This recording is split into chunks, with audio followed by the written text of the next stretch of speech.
अयोध्या में राम मंदिर के लिए संघर्ष लगभग 1000 वर्ष तक चला, जिसमें हजारों लोगों ने अपनी जान दे दी तो कई राजवंश इसके लिए लड़ते हुए समाप्त हो गए और कई योद्धा भगवान राम के जन्म स्थान की रक्षा में फना हो गए। आज हम आपको बताने जा रहे हैं वो चौंकाने वाले ऐतिहासिक तथ्य जो राम मंदिर से जुड़े हुए हैं। कन्नौज के गहड़वाल राजपूत वंश के 5 सम्राटों चंद्रदेव, मदनपाल, गोविंद चंद्र, विजय चंद्र और जयचंद्र के शासन काल में अयोध्या का चतुर्दिक विकास हुआ। त्रेता के ठाकुर तथा विष्णु हरि शिलालेख के अनुसार 1130 में गोविंद चंद्र तथा 1184 में जयचंद्र ने श्री राम मंदिर का जीर्णोद्धार करवाया।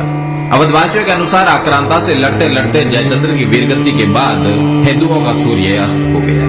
देश में विदेशी आक्रांताओं का दौर बढ़ने लगा और भारत पर हो रहे आक्रमणों की इस कड़ी में खानवा के युद्ध के बाद महाराणा सांगा की मृत्यु तथा चंदेरी में मेदिनी राज प्रत्याहार की वीरगति के बाद बाबर ने अवध पर विजय के लिए मीराबाकी को सेनापति बनाया।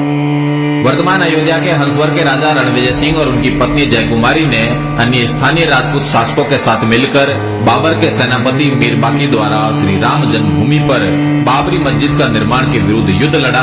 लगभग 15 दिन तक जन्मभूमि परिसर रणविजय सिंह के नियंत्रण में रही, किंतु अंततः युद्ध में सभी वीरगति को प्राप्त हो गए। मीरबाकी ने 1528 में मंदिर तोड़कर बाबरी मस्जिद का निर्माण करवा दिया।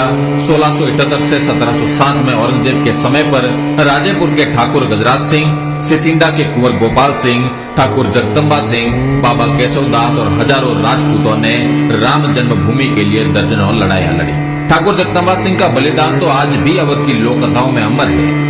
बाबर की मृत्यु के बाद मुगल सत्ता में जयपुर के शासकों का हस्तक्षेप अधिक रहा।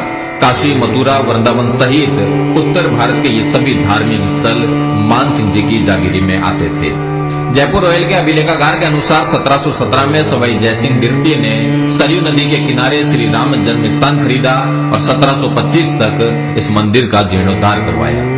उत्तर भारत के धार्मिक स्थलों पर मिर्जा राजा मानसिंह से लेकर सवाई जयसिंह जी तक के जयपुर के शासकों का अधिकार होने के कारण मुगल सत्ता द्वारा स्थानीय नवाबों को मंदिर परिसरों से दूर रहने के सख्त निर्देश थे। जयपुर शाही परिवार के पास राम मंदिर और आसपास 983 एकड़ के करीब जमीन थी, जिसका नक्शा जयपुर रॉयल आर्काइव में आज भी उपलब्ध है। सवाई जयसिंह जी की मृत्यु के बाद यह क्षेत्र नवाबों के अधीन रहा। नवाबों के शासन में श्री राम जन्मभूमि पर पुनः मस्जिद का निर्माण होता रहा। अमेठी के राजा बंदाल गोती राजपूत वंश के गुरुदत्त सिंह और पीपरा के चंदेल राजा राजकुमार सिंह ने राम मंदिर के लिए नवाब शहादत अली खान के साथ लगातार 5 लड़ाइयां लड़ी। कालांतर में हंसवर परिवार से ही निकले मकरी के चंद्रवंशी राजा ने 1814 से 1836 के मध्य अवध के नवाब नरीरुद्दीन हैदर के विरुद्ध राम मंदिर के लिए 3 लड़ाइयां लड़ी। गोंडा के राजा देवी बख्श सिंह ने अवध क्षेत्र के सभी तालुकदारों और छोटे राज्यों को एकजुट किया और 1847 से 1857 के बीच कई लड़ाइयां लड़ी। इन लड़ाइयों में नवाब वाजिद अली शाह बुरी तरह हार गया और इन लड़ाइयों के दौरान ही एक छोटा चबूतरा और राम मंदिर परिसर में मंदिर का निर्माण किया गया।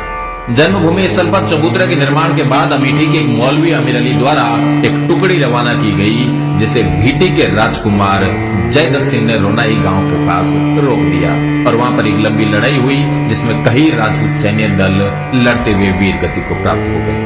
1857 की क्रांति के बाद ब्रिटिश सरकार ने मंदिर परिसर पर भविष्य में विकास कार्यों पर रोक लगा दी। देश आजाद हो गया, किंतु 1000 वर्षों तक चल रहे संघर्ष ने विराम नहीं लिया। राम मंदिर आंदोलन के जनक मेवाड़ के वीरम देवोत राणावत महंत दिग्विजय नाथ जी ने इस आंदोलन को संगठनात्मक स्वरूप दिया और 1969 में अपनी समाधि से पूर्व तक अनवरत इस काम में कार्यरत रहे।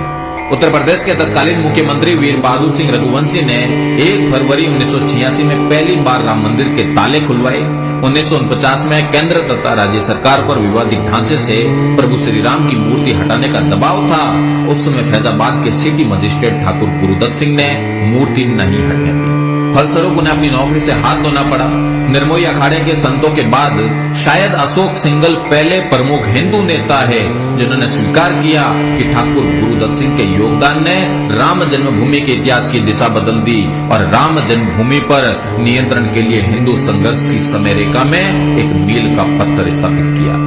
विवादित ढांचा गिराया गया और आज हम देखते हैं कि महंत दिग्विजय नाथ जी की भावी पीढ़ी योगी आदित्यनाथ जी के तप परिश्रम के फलस्वरूप प्रभु श्री राम के मंदिर की प्राण प्रतिष्ठा होने जा रही है। लगभग 1 सहस्त्र वर्ष के क्षत्रियों के संघर्ष के बाद आज क्षत्रियों को कौन सा स्थान प्राप्त है, इसका आप स्वयं मूल्यांकन करें।